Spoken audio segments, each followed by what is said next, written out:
welcome back to our series of interviews with Euro's fantastic members across the world.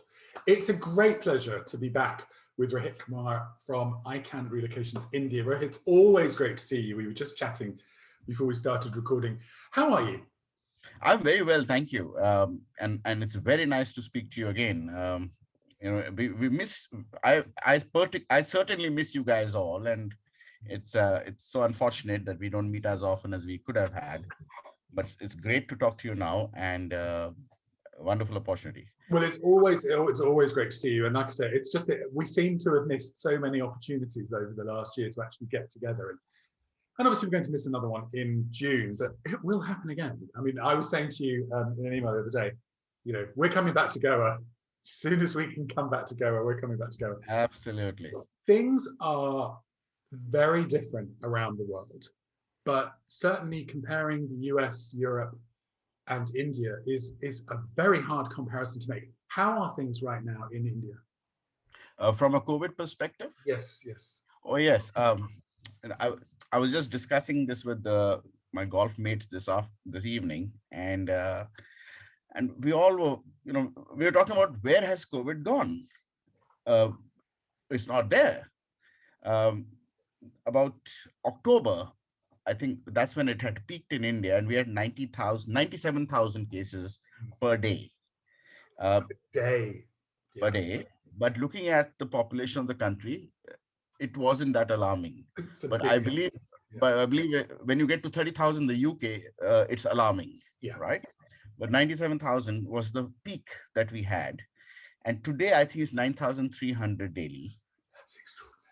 And, nobody talks about it anymore. It seems to have gone. The death, so my German brother-in-law, I was talking to him and he said, oh, you know what? You guys may not even be recording them or measuring them or even testing. I said, possible, but then there should be a corresponding death rate as well. Absolutely. Right? So if we are not testing and the death rate is high, that means we are not testing. But today, if I look at the numbers, India's total COVID cases versus the world has been 10%. That's amazing. Which is very similar to our population ratios as well. The death rate in India is 6% of the world.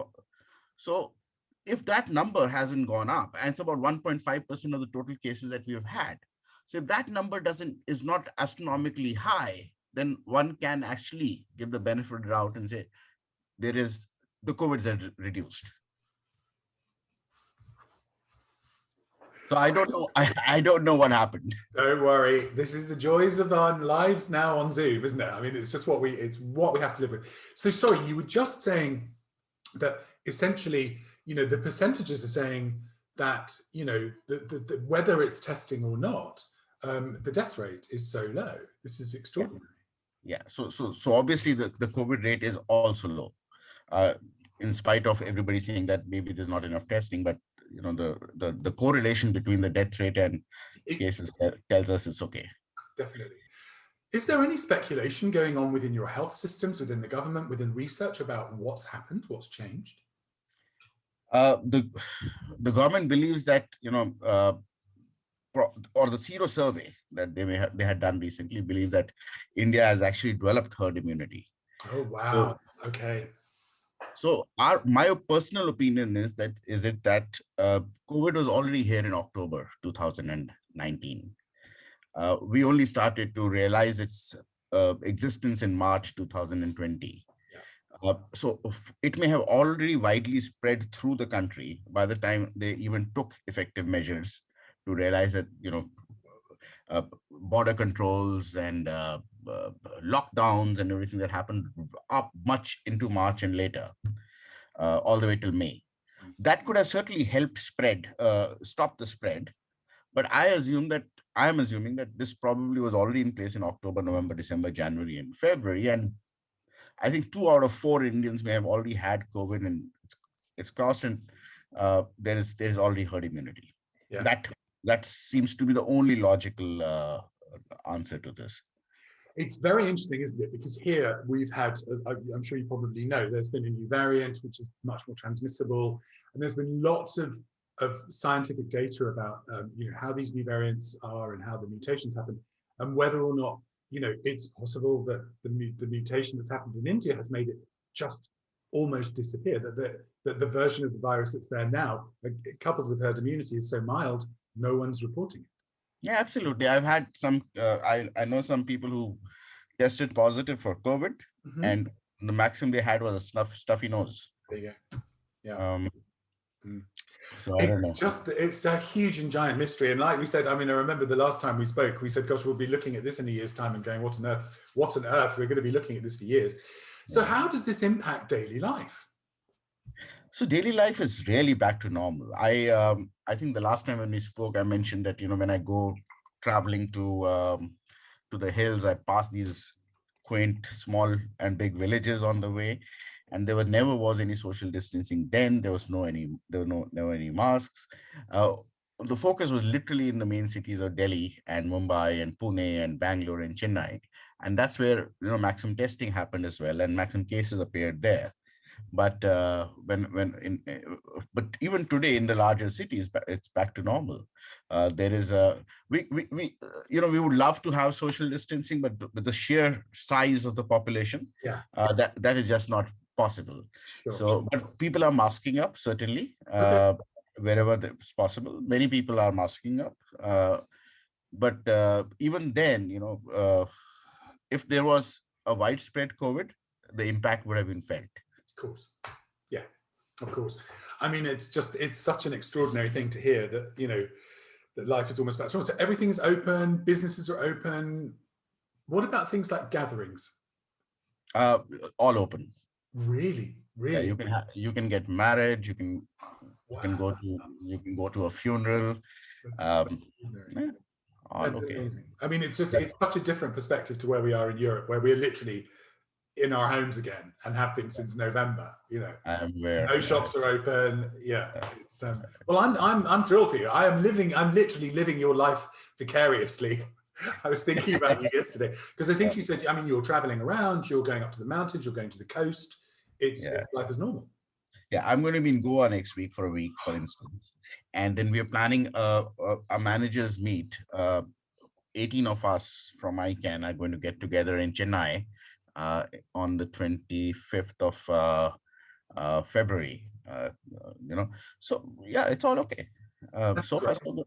Yeah, and the economy's seen a V curve kind of a recovery. A V recovery, which is also good. It went down like this and up like this. Straight up. Yeah. Right. And and from the point of view of Ikan, you're seeing, I mean, is there international mobility happening again? People coming into India? Or? A little. So we had very little work through the lockdown phase and subsequently thereafter. Sure. Now from January and in fact February as well, we've seen an increased trickle of work orders coming our way. Also, I believe domestic mobility is opening up, right, for us.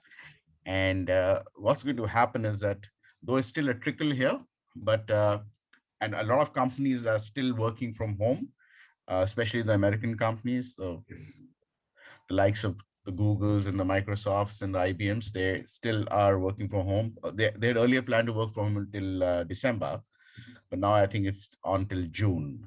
Wow. So which means that come June and thereafter, this trickle could turn into a tsunami. And we need to be ready for that. Well, I've got to hand it to you. You are ready for it. You have put so many people through the MIN training program while you've all been, quiet. You have a very, very skilled workforce. But that's great because it means that you can plan now. You're able to plan more effectively than certainly this time last year. Correct. So as I told you the last time, that we ensured that there were no job losses for us. We didn't have to throw anyone out or ask them to leave.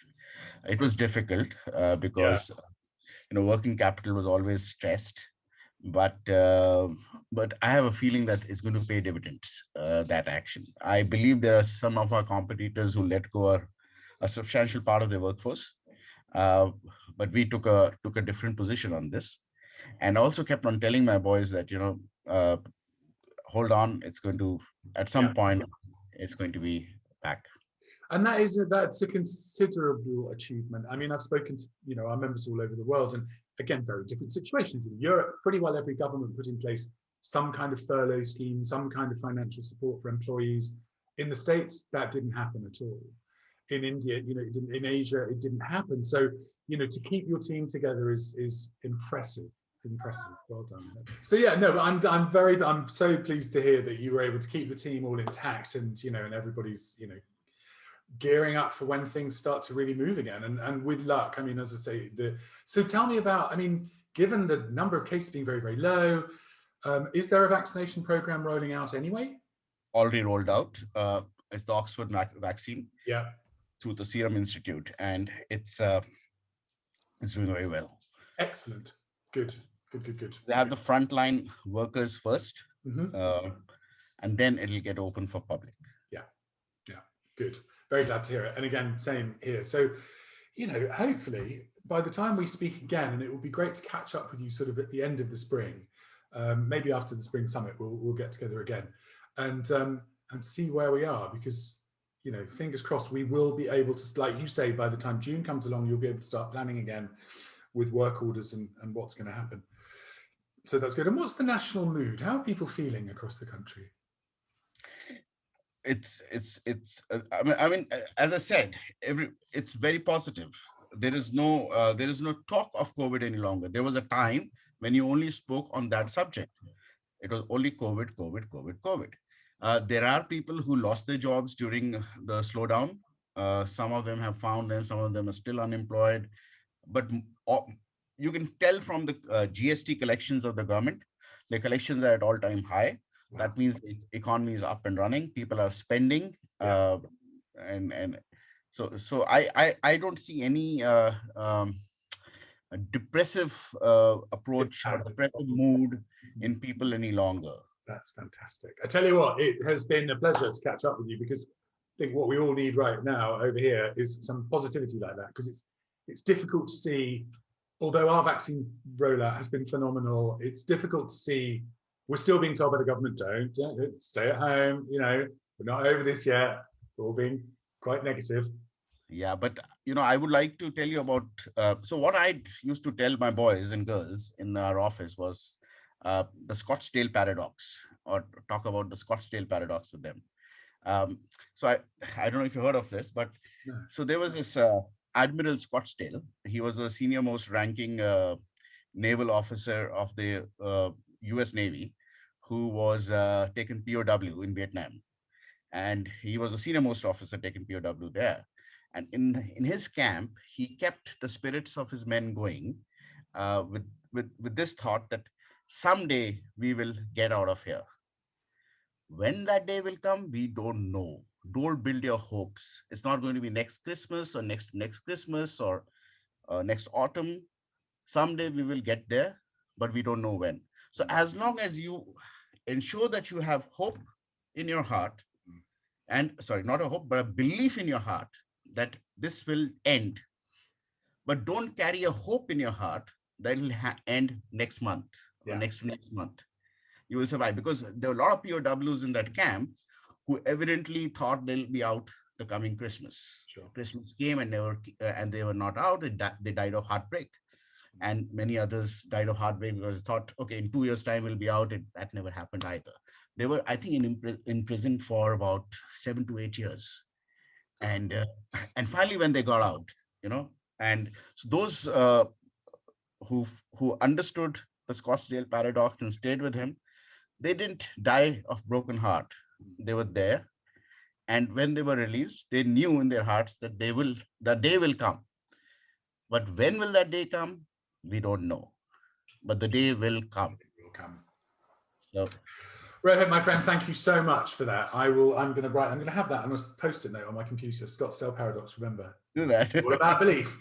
It's been great to catch up with you. I'm so pleased you're so well. I'm so pleased that things are going well. I will keep that belief in my heart, and we'll catch up again in late spring and see where we are. But in the meantime, absolutely, sir. Absolute pleasure to talk to you. Always a great opportunity to speak. And give my regards to Tad again. I most certainly will. Great to see you. Take care. Thanks again. Bye-bye, sir. Bye. Bye.